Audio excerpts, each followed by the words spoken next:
Well, it ain't strawberry season, but they were on sale. So I bought 20 pounds and I'm gonna make some strawberry chips. I like to soak fruit like this in baking soda for about 20 minutes. This will help remove any dirt and also pesticides. We recently set out 250 plants, so hopefully we'll have our very own strawberries come late next spring. I'm gonna finish prepping these, let them sit right here and air dry, then we'll head up to the kitchen for further processing. Now I got better things to do than slice berries all day, so I'm gonna run these through my vegetable slicer. Not every piece is gonna come out pretty, but they will all come out of uniform thickness. Mine are a little less than a 1/4 inch thick. I'm gonna run 3 different flavors. Of course, I'm gonna run plain, then I'm gonna run a few with a vanilla flavored protein, and I'm gonna finish off with a blend of that protein powder and these 2 cocoa powders. So the chocolate ones turned out to be an absolute mess. I had to break out the silicone trays. Will these even dehydrate? Who knows, but it's gonna be an interesting experiment. So I'm loading these into Behemoth, my 16 tray dehydrator. I got 20 pounds of berries on 9 trays, then the other 7 trays have eggplant chips. For my tip, I'm gonna run 135. For my time, I'm gonna start with 16 hours, and I'm expecting to run more than this, but I just want to be careful. I don't want these to end up being overly crunchy. And if you ever want to try Bench Foods dehydrator, be sure to check the description for my 10% off discount code. So exactly 24 hours later, these are done, and boy, do we have some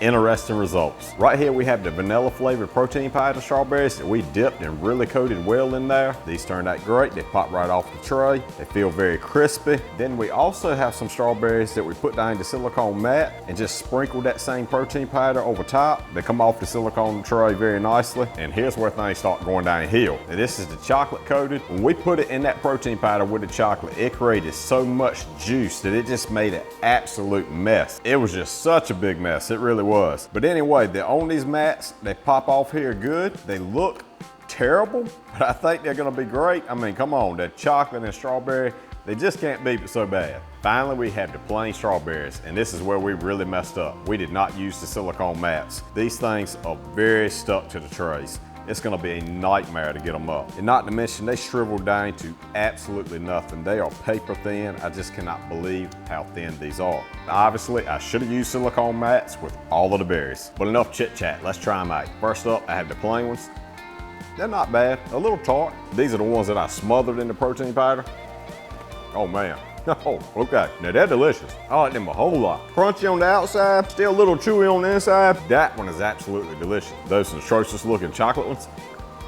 Well, they're chocolate and strawberry, so we knew they weren't gonna be bad. Probably should have added a little bit of sweetener, but not bad at all. I'd definitely run them again. Just add a little sweetener. Heck, I almost forgot these that we sprinkled the protein powder on. We added a little extra sweetener to these also. These are sweeter than these, but make no mistake about it, these right here are the champ. So this turned out to be a very educational run for me. I learned a lot, and I hope you did too.